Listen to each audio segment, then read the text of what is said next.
Hi everybody. Okay, today is upside down, wrong way round day today.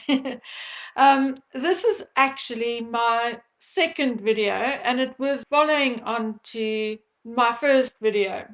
But things have happened and everything has changed. So you are getting my second video first today. Anyway, so let's get on with it. Now, the topic of this video has me both worried and perplexed. In Harry's book, he spoke about his drug use and drinking, but it sounded like the usual naughty rich boy stuff.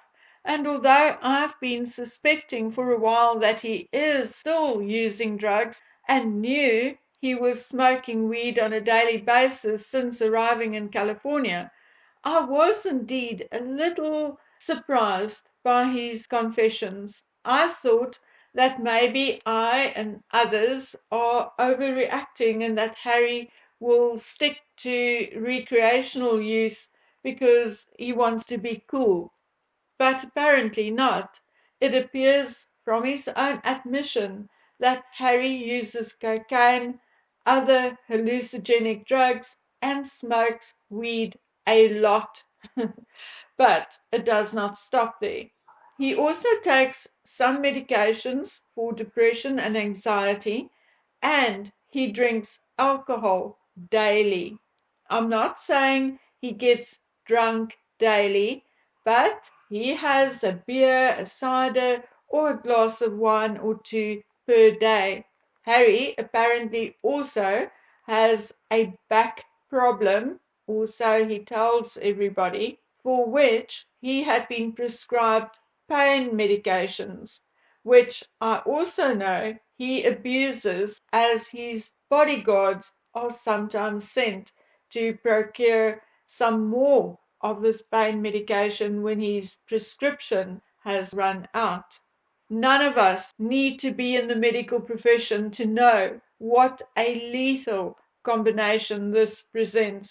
The problem is that it is not only dangerous to the user, but also dangerous to everyone around him. And we have seen Harry drive his own vehicle. How do we know that he is actually driving sober? We don't. What if he's not? What if the day comes where he miscalculates, or he blinks out for a second, or has a hallucination while driving? Not only can he potentially kill everyone in the vehicle with him, but he can cause the death of another innocent motorist or even a pedestrian. Is that okay? Not in my book, but apparently, allegedly, it is just dandy with everyone else in Montecito, Santa Barbara, Los Angeles, San Francisco, Washington, Hollywood, and wherever they go and wherever he moves in behind the steering wheel of a vehicle. Well, just looking at the least dangerous of the drugs and drink cocktail, namely the weed.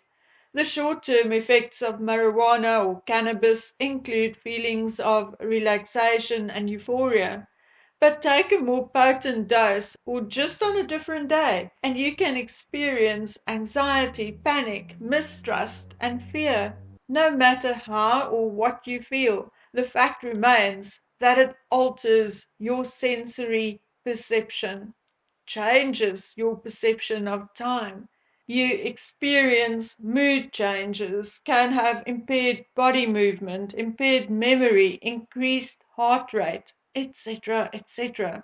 The long-term effects include respiratory difficulties and increased risk of testicular cancer, cyclic nausea, brain development issues, particularly when used during adolescence, psychiatric disorders. For instance, long-term use increases the risk of schizophrenia, depression, and anxiety.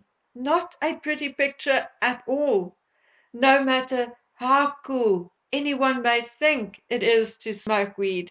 I'm not disputing the medicinal use of CBD oil and never will, because I'm able to have this channel because of it. But I've also seen the devastating effect of long-term marijuana smoking and use, the awkward body movements, the beady eyes, the mood changes, the loss of decency and inhibitions, and many other things. Now let's have a quick look at the cannabis law in California. You must be 21 or older to buy or use recreational cannabis. You may possess up to 1 ounce or 28.5 grams of dried cannabis flower and up to 8 grams of cannabis concentrate, like gummies or a beverage.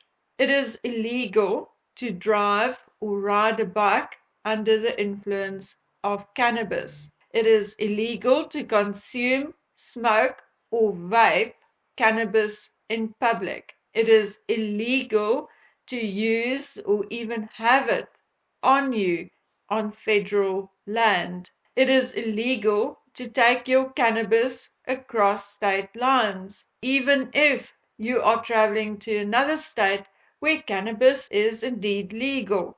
Your cannabis may even be confiscated if you fly within California, given that TSA agents are actual federal agencies and cannabis is not legal under federal law.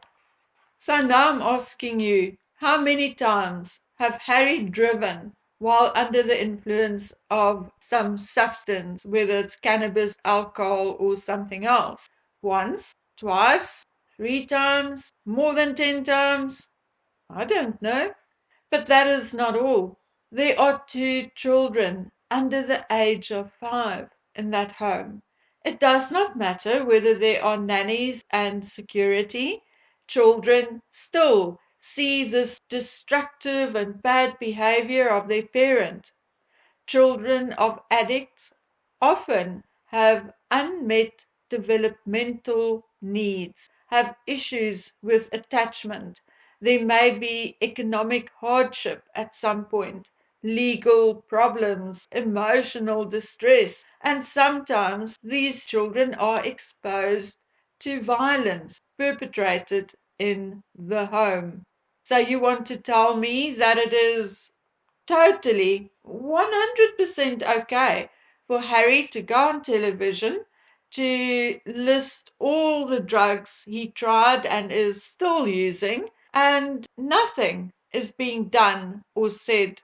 He does not get pulled over for random drug or alcohol testing when he drives. So one day when we wake up and hear the news that Prince Harry passed away as a result of a late night accident, everyone will blame the non-existent paparazzi and the media instead of putting the blame where it belongs, namely on the fact that Harry was drunk or stoned. Child Protective Services and law enforcement does not go and obtain a warrant and arrive at that Montecito home and do a random drug test on both of the parents either. But then elsewhere, like for instance in the Summerwells case, that is exactly what happened. After the little girl went missing, both parents were drug tested. They failed and their boys were taken away from them. But no such thing here. Oh, no, no, no. Meghan and Harry can drink and drug until the air turns blue. And should anything happen to either one of those children, you can be sure they will still blame it on something or someone else. Even better and even worse, I guess we now know why they are always flying private. Not because it is safer for them, not because of the media or the paparazzi. Oh no, it is because of all the substances they are traveling with. Why aren't their luggage searched? Why should it matter whether you travel by private jet or whether you are a prince? It is still illegal to bring any drug into another country. And as a matter of fact, cannabis is still illegal in the United Kingdom. In 2004, the United Kingdom made it a Class C drug, but in 2009, they moved it back to a Class B drug. So why has Harry never been arrested for possession? Then the last issue. There is now no denying that Harry and Meghan had been invited to the coronation. Now, why on God's earth would the King of England and the British realm, head of the Church of England, invite a known drug user to his coronation? Now, my friends, none of what I said in this video is defamatory because it is 100% based on fact, based on what Harry himself said in the public domain, and based on professional research. So how can it just be ignored? It can't even be explained away anymore. So how can it be ignored? If anyone can come up with a viable, workable, understandable explanation, I would certainly like to hear it. Okay, my dear friends, I'm going to rework the first video, or the one which was intended to come first, and hopefully, if all goes well, that one will be posted today as well, because I think that is also an equally important video. But this one in particular, I would appreciate it if you all think about it, consider it, take into consideration that that vehicle or whatever that this man, when he's under the influence, can collide with, could very well be your vehicle. People he may interact with while under the influence may be your children. So living where I'm living, being where I am, there's very little I can do except to make you aware. But where you are living, I'm sure you can approach your authorities and take this up with them. Because this man, under the circumstances he finds himself in currently, is a danger to society. And I'm going to leave you with that. Good luck. Take good care of yourselves and each other until we meet on the next one. Bye.